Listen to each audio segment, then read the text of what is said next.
Ce cours est dédié à la réussite, à la Refoua Shelema de Rabbi Avraham Moreno Albert Ben Rivka. Chers amis, question qui m'est posée énormément. Cette année, où Tisha B'Av est censé tomber un dimanche, à partir de quand il y a un certain nombre d'interdits tels que le fait de se raser, de se couper les cheveux, de se doucher, de faire des lessives, de porter des vêtements propres, commencent à être en vigueur. D'une façon générale pour les Sfaradim, c'est à partir de la semaine qui précède Tisha B'Av. Mais la Tisha B'Av, ça tombe un dimanche. Alors c'est quoi la semaine qui précède? La semaine qui précède, ça serait déjà depuis le dimanche d'avant. Et donc nous serions en plein dans cette période ou pas?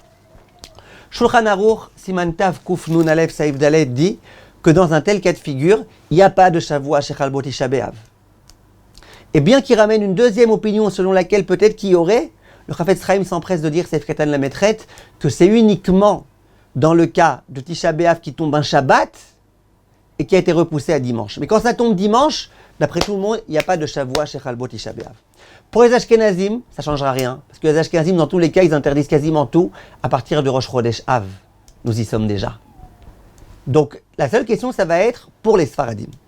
Alors, pour les Sfaradim, que les choses soient claires. L'interdiction de manger de la viande, elle est déjà en vigueur depuis Rosh Chodesh Av. Motzei Shabbat est arrivé, interdit de manger de la viande. À part Shabbat prochain, qui va être le Shabbat Chazon, on en reparlera Bezrat Hashem. Concernant, par contre, le fait de se doucher à l'eau chaude, de porter des vêtements propres, de faire des lessives, il n'y a strictement aucun problème pour les Sfaradim, toute cette période-là de le faire.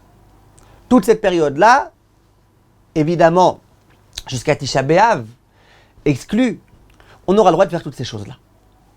Maintenant, la question qui se pose, c'est concernant le fait de se couper les cheveux et de se raser.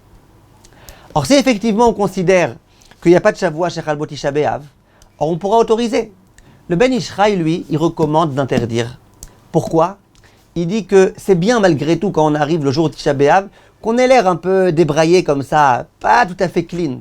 Donc dit le Rav que c'est bien de tenir compte de l'opinion de certains zkenim, de certains anciens qui préconisaient de ne pas se raser. Si on peut ne pas se raser et ne pas se couper les cheveux depuis cette période-là déjà, il vaut mieux. Mais en tout état de cause, d'après la halacha, c'est autorisé.